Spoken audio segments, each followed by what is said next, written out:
Olá, minhas seguidoras, meus seguidores e simpatizantes do canal Enfermeira Clara Educa. Hoje, dando sequência na série Doenças do Trato Respiratório, quero falar para vocês sobre o DPOC ou DBPOC. Ou seja, doença pulmonar obstrutiva crônica ou doença broncopulmonar obstrutiva crônica. Eu sou a professora Clara, enfermeira intensivista, educadora em saúde e mestre em filosofia pela USP.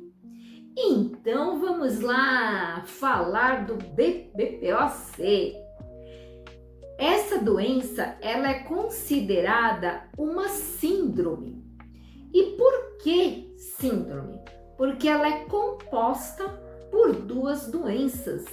Ela é composta pela bronquite crônica e pelo enfisema pulmonar. Nós já vimos estas duas doenças aqui no meu canal. Então, eu não vou me ater explicando cada uma delas, porque já fiz isso nos vídeos anteriores.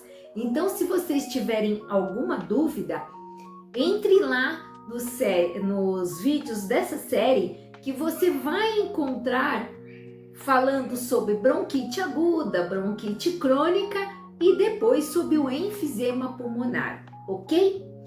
Bom, muito bem. Eu disse que o DPOC, ele é a soma dessas doenças, por isso é considerado uma síndrome. E assim sendo, há que se pensar que é algo muito grave, né? Então eu não tenho mais somente bronquite crônica ou enfisema. Eu estou com as duas doenças? Sim. Então já é um quadro, gente, que é crônico, progressivo, onde a pessoa ela vai ter durante o ano e durante a vida dela múltiplas crises de instabilidade respiratória, que são agravadas ainda mais quando ela tem gripe, resfriado, pneumonia, né? Então fica tudo muito pior, mais comprometido. E o que a gente tem como característica principal dessa síndrome? É a dificuldade do ar com oxigênio chegar até os pulmões para realizar a hematose, tá bom, gente? Então, é uma doença que ela é incapacitante, né? Ela impede que o sistema respiratório realize sua principal função, que é levar oxigênio para os pulmões. E por que isso fica tão difícil? Porque vai ter a inflamação dos brônquios na parte da bronquite e também a destruição dos alvéolos pulmonares em decorrência do enfisema pulmonar.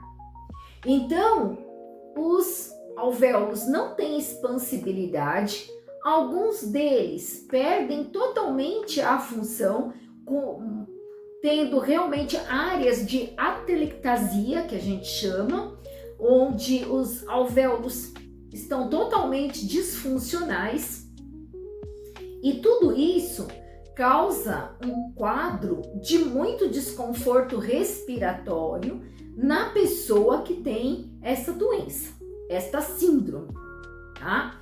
Então, uma das coisas que eu preciso dizer para vocês nessa aula, né?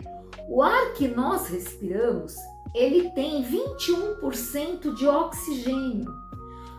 Algumas pessoas podem pensar, né, que o ar que nós respiramos tem muito mais oxigênio que isso. Só que não, na verdade tem somente 21%. E o que é o restante do ar que nós respiramos? Outros gases que não são oxigênio, tá bom, gente? Ou seja, a porcentagem ela já não é tanta, né, de oxigênio que nós temos no ar. E quando essa qualidade, né, do ar é ruim, isso piora. E quando o nosso organismo já tem alguma doença que compromete a entrada desse ar, imagina vocês a situação, tá? Então, isso é muito sério. Na doença pulmonar, né, que obstrutiva crônica, ela traz muitos prejuízos para a vida da pessoa no todo, não somente para a parte respiratória, porque essa pessoa ela vai ter falta de ar constante, né? Então assim, ela não consegue realizar de maneira plena nenhuma função. É aquela pessoa que sobe alguns degraus de uma escada e ela cansa, ela tem que parar, ela diz que está com falta de ar. Frequentemente ela tem aquela cianose, aquele roxinho na ponta dos dedos, das mãos e dos pés. Ela tá sempre levando a mão cansada, ela tá sempre cansada. Então assim, o descanso dela também não é bom. Porque à noite ela tem dificuldade para respirar.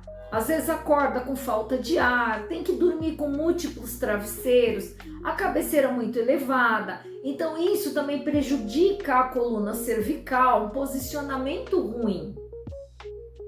Ela faz muita força para respirar. Então é aquela respiração curta e superficial. Muitas vezes uma respiração rápida. Se essa pessoa fica ansiosa, nervosa, esse padrão piora. Se ela tem uma gripe, se ela tem um resfriado, tudo isso piora muito, né? Então, essa pessoa, ela tem um padrão de vida complicado, né? No mínimo que a gente pode dizer é complicado, né? E assim, quais são as causas, né? Por que a pessoa acaba desenvolvendo DPOC? Novamente, né? A causa número 1, tabagismo, né? A fumaça, o cigarro, mesmo que eletrônico, narguilé, tudo isso. E aí algumas pessoas dizem assim: ah, mas eu tive um tio que fumou até morrer e ele não teve enfisema, ele não teve nada disso. Bom, gente, eu acredito que o seu tio possa, né, ter passado bem aí pela vida, né, sem desenvolver o DPOC. Porém, as pesquisas científicas, né, nas quais nós nos baseamos, porque é medicina baseada em evidência, enfermagem baseada em evidência, as evidências são essas, né, feito pesquisa no mundo inteiro. E essa é a realidade. Aí cabe você fazer um teste com a sua vida, né? Test drive.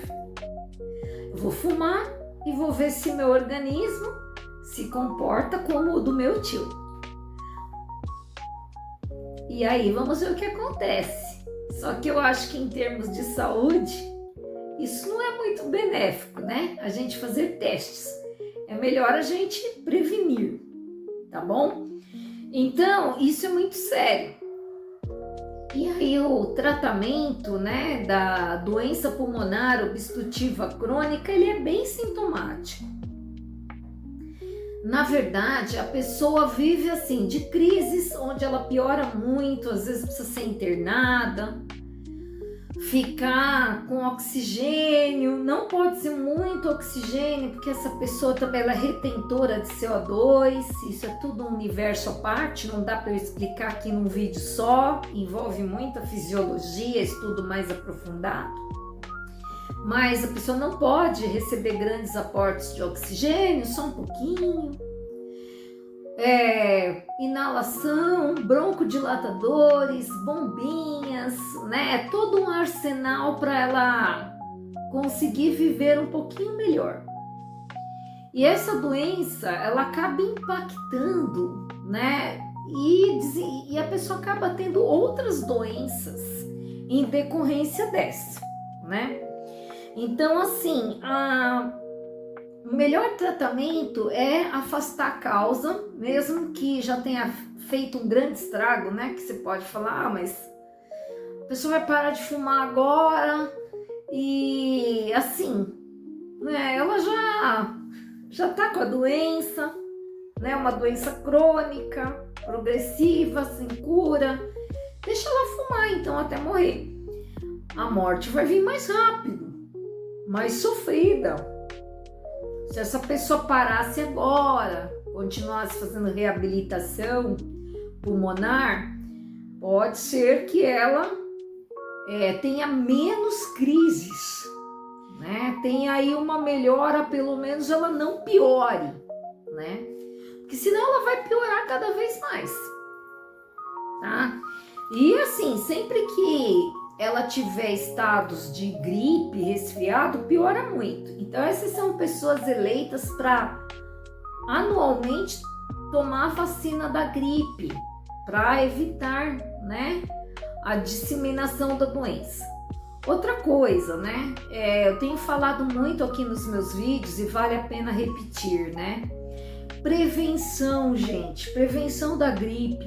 Então use máscara em lugar público, ônibus, metrôs, coletivos em geral.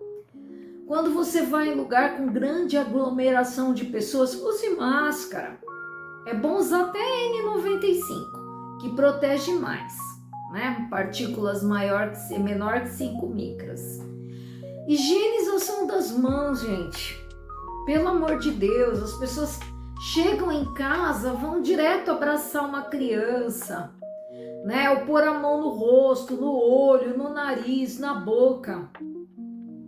Você tá levando, você segura em ferro, você pega em coisas, você vai numa feira, você paga com dinheiro super contaminado. Eu sei que hoje, né, nós não temos quase circulação de cédulas, moeda, é muito cartão, ainda bem, né? Mas ainda assim existe muita contaminação manual, né? Segurou numa coisa, outra pessoa tinha segurado ali, tá? Pensa que o micro-organismo você não consegue ver, mas não significa que ele não existe. Você também não vê o seu próprio nariz, a menos que você olhe no espelho. E ele tá aí, tá? Então assim, se você pegar um microscópio eletrônico, você vai ver. Você vai falar assim, nossa, eu recordo que, né, muita gente tinha essas dúvidas. Até que quando eu fui fazer graduação e a gente tinha aula de microbiologia e nós íamos para o laboratório, né, e a professora, né, ela corava as lâminas e mostrava às vezes no fio de cabelo. Gente, quanto micro-organismo tem no cabelo, na pele, na unha, né? Você olha todo aquele universo de micro-organismos, muitos patogênicos. Claro que muitos são da nossa flora, né? Da nossa próprios do nosso organismo, né? E convivem bem e não geram doenças.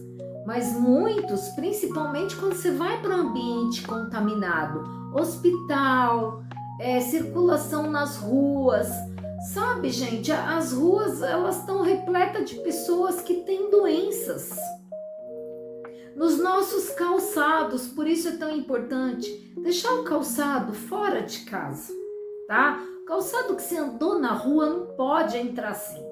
Ah, mas eu moro em apartamento, vou deixar ali, o calçado some. Gente, entra de pé no chão. Pega teu calçado assim e põe lá fora.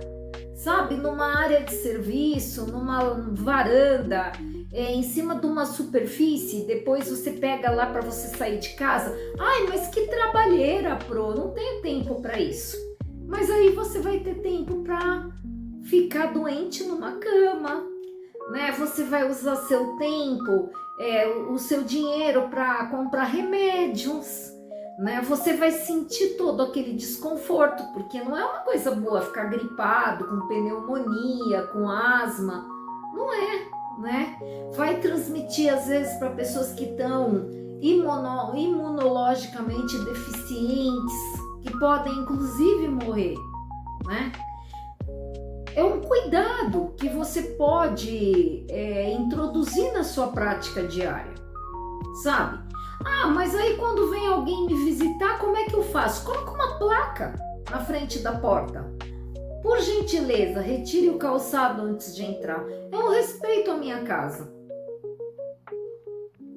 Tá, gente? É isso.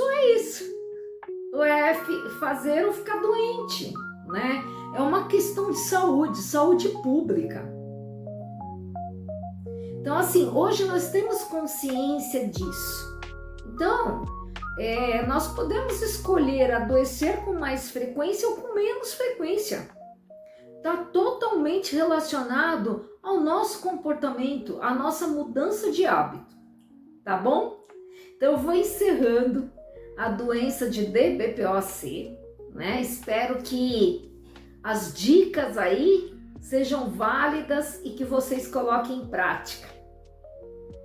Um grande abraço para todos e até o próximo!